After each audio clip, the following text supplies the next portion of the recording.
Amerika ve silahlı gerilla hareketleri üzerine uzmanlaşan Amerikalı küresel çatışma analisti Doktor Theodore Redcroft programımıza katıldığınız için teşekkür ederiz. Teşekkür ederim. Burada olmak benim için bir memnuniyet. Teşekkürler doktor. Öncelikle Amerika Birleşik Devletleri'nin Orta Doğu politikalarını anlamak istiyoruz. Bölgedeki daha geniş, stratejik politikalarını ve ayrıca Amerika'nın Kürtlere yönelik bölgesel politikaları konusunda bilinmesi gerekenleri kısaca açıklayabilir misiniz?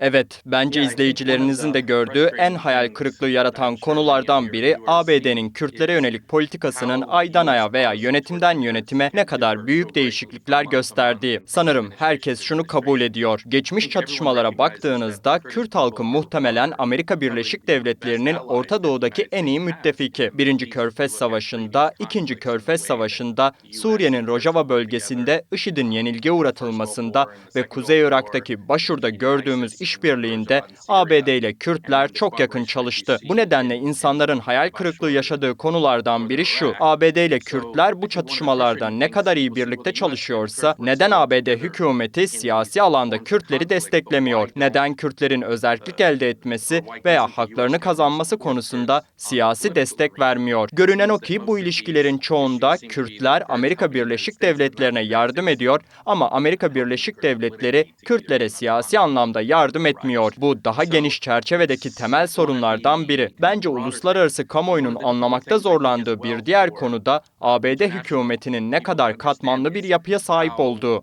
Örneğin ABD Kongresi içerisinde Kürtlere yönelik çok güçlü bir destek görebilirsiniz. 435 üyeli Temsilciler Meclisi içerisinde güçlü bir destek var. Aynı şekilde 100 üyeli Senato'da da güçlü destek bulunabilir. Ancak nihayetinde hükümetimiz 3 ayrı güçten oluştuğu için yürütme organı yani ABD Başkanı dış politika konusunda çok büyük bir etkiye sahip. Bu nedenle ne yazık ki ABD politikası başkanın ne yapmak istediğine veya o an nasıl düşündüğüne bağlı olarak çok hızlı biçimde olumlu ya da olumsuz yönde değişebilir. Trump yönetimi döneminde Kürtlere yönelik yaşanan hayal kırıklıklarının bir kısmı da bundan kaynaklanıyordu. Geçmişte yaptığımız bazı açıklamalar birbiriyle çelişiyordu. Bir gün olumlu bir şey söylüyor, ertesi gün olumsuz bir şey söyleyebiliyordu. Bu da dünya genelindeki Kürtler arasında haklı olarak bir hayal kırıklığı yaratıyor. İnsanlar şu soruyu soruyor: bu ilişkinin içinde bizim yerimiz ne? Ve insanların şüpheci olmasını anlayabiliyorum. Çünkü Kürt halkı yalnızca kendi coğrafyalarını daha güvenli hale getirmek için değil, aynı zamanda Batı'yı ve Amerika'yı daha güvenli hale getirmek için de büyük fedakarlıklar yaptı. Dolayısıyla bu kaygıları taşımaları son derece anlaşılır. Bu oldukça açık ve net bir cevaptı. Teşekkür ederim. İkinci olarak özellikle Türkiye'de devam eden barış süreciyle ilgili olarak ABD böyle bir süreci ve barışı destekliyor mu?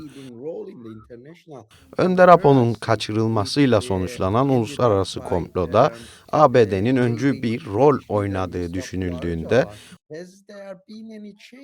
Washington'un o günden bu yana Kürt halkının varlığını ve haklarını tanıma konusunda herhangi bir değişiklik yaşandı mı?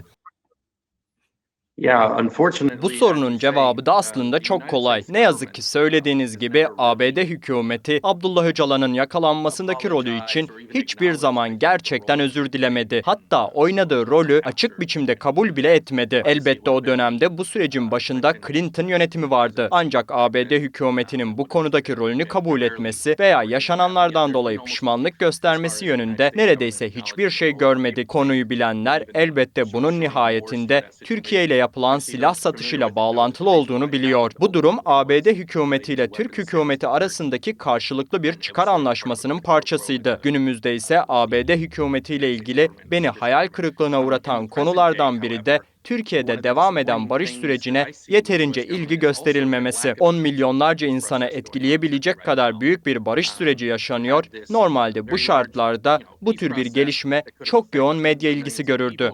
Bu sonunda Nobel Barış Ödülü ile sonuçlanabilecek türden bir süreç. Hatta Amerika Birleşik Devletleri tarafları Camp David'e davet edilebilir veya büyük uluslararası zirveler düzenleyebilirdi. Fakat ne yazık ki şu konuda ABD bu sürece gereken ilgiyi göstermedi. göstermiyor. Bunun nedeni Türk hükümetinin böyle istemesi mi, yoksa ABD'nin kendisinin yeterince ilgili olmaması mı, bunu zaman gösterecek. Ancak bence bu sürece çok daha fazla dikkat gösterilmesi gerekiyor. Kongre ve Senato'daki bazı oturumlara katıldım. Orada bu konu zaman zaman gündeme geldi. İnsanlar umutla Türkiye'de bir barış süreci, barış ya da uzlaşma olmasını umduklarını ifade ettiler. Böyle bir gelişme yalnızca Türkiye için değil, daha geniş anlamda Orta Doğu için de faydalı olacaktır. Türk devleti ile Kürt halkı arasındaki çatışmanın sona ermesi, bölgedeki yükü azaltacak, demokrasiyi güçlendirecek ve bunun tüm Orta Doğu ülkelerine olumlu etkileri olacak. Bu yönde bazı açıklamalar duyuyorsunuz. Ne yazık ki yeterince olmasa da yapılıyor. Bu konuya çok daha fazla dikkat verilmesi gerekiyor. Bu süreç uluslararası gündemde sürekli yer almalı ve sıkça tartışılmalı. Fakat şu anda maalesef böyle değil. Teşekkür ederim doktor. Bir sonraki sorum da önemli ve Kürtlerin uluslararası ilişkiler ve diplomasi alanındaki durumuyla ilgili. Şu anda ABD'de durum nedir? ABD'de ne tür girişimler yürütülüyor ve Kürtler Türkiye'de anayasal haklarını ve özgürlüklerini güvence altına almak için hangi adımları atıyor? Zaman zaman ABD'de özellikle Senato'da Kürtlere yönelik destekleri görüyoruz. Bu destek gerçek ve samimi bir destek mi? Yoksa yalnızca sembolik ve görüntü vermeye yönelik bir destek mi? Örneğin Senatör Lindsey Graham'ın desteğini gördük. Fakat sonrasında bunun bir duman gibi ortadan kaybolduğunu da gördük. Kısaca söylemek gerekirse şu anda ABD'de Kürtlerin diplomatik açıdan durumu nedir? Bence hayal kırıklığı yaratan noktalardan biri Amerika halkı içerisinde Kürtlere yönelik çok güçlü bir desteğin bulunması ama siyaseten aynı desteğin olmaması. Örneğin insanlara sık sık şunu söylerim. Eğer Amerikan halkı arasında özel olarak Kürtlerle ilgili bir kamuoyu yoklaması yapılsa ve Amerikalılara Kürtleri destekliyor musunuz diye sorulsa, Kürtler muhtemelen diğer birçok ulustan veya etnik gruptan daha yüksek destek oranı alırdı. Belki Almanlardan, Fransızlardan, Ruslardan, Çinlilerden ve diğer pek çok halktan bile daha yüksek bir destek oranına sahip olurlardı. Amerikan halkının Kürtlere yönelik desteğinin önemli bir kısmı Kuzey Irak'ta veya Suriye'de görev yapmış ve Kürtlerle birlikte çalışmış Amerikan askerlerinden geliyor. Ayrıca birçok Amerikalı Kürt halkının değerlerinin Amerika'nın kendisini görmek istediği değerlere daha yakın olduğunu düşünüyor. Daha seküler bir yaklaşım, kadın haklarına verilen önem ve benzeri konular buna örnek. İşte bu nedenle ortaya çıkan tablo hayal kırıklığı yaratıyor. Şu anda Washington'da oldukça yeni sayılabilecek lobi faaliyetleri yürütülüyor. Son 6 ay içerisinde çeşitli Kürt lobi grupları oluşturuldu. Ben de bu gruplardan birinin parçasıyım. Diğer lobi gruplarıyla birlikte çalışıyoruz ve artık ABD hükümeti nezdinde faaliyet gösteren bir Kürt lobi koalisyonunun oluşmaya başladığını görüyoruz. Bu yeni ve ilginç bir gelişme. Çünkü yakın zamana kadar Kürt meselesi bütün Kürdistan'ı kapsayan bir perspektifle lobi faaliyetlerine konu olmuyordu. Genellikle yalnızca Kürdistan bölgesel yönetimi düzeyinde ve çoğunlukla KDP veya YNK ekseninde çalışmalar yürütülüyordu. Bakur, Başur, Roja ve Roşulat'ı kapsayan daha geniş Kürdistan perspektifine dayalı bir lobi çalışması görmüyorduk. Fakat bunu başarabilmek için Kürt birliği gerekiyor. Bu nedenle ABD içerisinde de Kürt gruplarını veya farklı Kürt siyasi çevrelerini bir araya getirmeye yönelik birlik çalışmaları yürütülüyor. ABD'de çok büyük bir Kürt nüfusu bulunmuyor. Amerika'daki Kürtlerin çoğu Başur kökenli ve 1990'lı yıllarla 2000'lerin başlarında ABD'ye gelmişler. Ancak son yıllarda Rojava ve Roşulat'tan gelenlerin sayısı da arttı. Aynı şekilde Bakur'dan gelenler de bulunuyor. Fakat Kürt birliği bu süreç için çok önemli ve bu birlik yalnızca yüzeysel olmamalı. Çünkü evet, çok sayıda yüzeysel açıklama duyuyoruz. Trump sık sık şöyle şeyler söylüyor. Ben Kürtlerin büyük hayranıyım. Kürtleri seviyorum. Kürtler cesurdur. Kürtler iyi savaşçılardır. Bu tür açıklamaları sürekli duyuyoruz. Lindsey Graham'ın hazırladığı Save the Kurds Act son son derece önemliydi ve Suriye hükümetinin Rojava'ya yönelik saldırılarının sürmesini engelleme açısından kritik rol oynadı. Ancak sizin de belirttiğiniz gibi bu tür girişimlerin bir kısmı son dönemde azaldı veya tamamen durdu. Bu nedenle insanlar yeniden şu soruyu sormaya başladı. Kürtler yine ABD tarafından yarı yolda mı bırakılıyor? Bu kadar iyi müttefik olduktan sonra yine terk mi edecekler? Tüm bunlar daha geniş bir sorunun parçası. Kürtlerin özerkliğine karşı çıkan 4 temel devletin ABD'de çok ciddi lobi faaliyetleri yürüttüğünü görüyoruz. Özellikle Türkiye, ABD'de çok büyük bir lobi ağına sahip. Kürtlerse uzun yıllar boyunca buna karşılık vermeye veya onunla rekabet etmeye çalışmadılar. İşte son 6 ayda değişenlerden biri de bu. Artık Kürtler de Washington'da seslerini duyurmak için geleneksel lobi faaliyetleri yürütmeye başlamış durumdalar. Ayrıca Trump ve yönetiminin Kürtlere nasıl baktığını da anlamak istiyorum. Trump'ın son dönemde yaptığı bazı açıklamalar birçok Kürt'ü öfkelendirdi. Sürekli para, silah ve benzeri konular üzerinde konuşuyor. Trump'ın Kürtlerden beklentisi nedir? Kürt meselesine ilişkin daha geniş hedefleri nelerdir? Ne yazık ki Trump, dünyaya büyük ölçüde ticari ve karşılıklı çıkar ilişkileri üzerinden bakıyor. Onun yaklaşımı şu: ben senin için ne yapabilirim, sen benim için ne yapabilirsin? Bu yaklaşımı Kürt meselesinde de görüyoruz. 2019 yılında Serekaniye ve Grisippi'den çekilme tartışmaları sırasında Trump, Kürtlerin ABD'ye 2. Dünya Savaşı'nda yardım etmediğini söylemişti. İronik olan şu ki, aslında Irak üzerinden dolaylı olarak yardım etmişlerdi. Bunun yanında Kürtlerin yalnızca para aldıkları için savaştıklarını da iddia etmişti. Daha sonra da benzer açıklamaları tekrar etti. Özetle Kürtlerin sürekli bir şeyler aldığı, para veya silah karşılığında savaştıkları imasında bulundu. Elbette bundan daha yanlış bir şey olamaz. Kuzeydoğu Suriye'de Rojava'da hayatını kaybeden 13 bin şehidin büyük kısmı gönüllüydü. Para almıyorlardı. Yıllar boyunca savaşan ve yaşamını yitiren binlerce Kürt gerillada herhangi bir maaş almıyordu. Bu nedenle bu açıklamalar dünyanın dört bir yanındaki Kürtler için son derece kırıcı.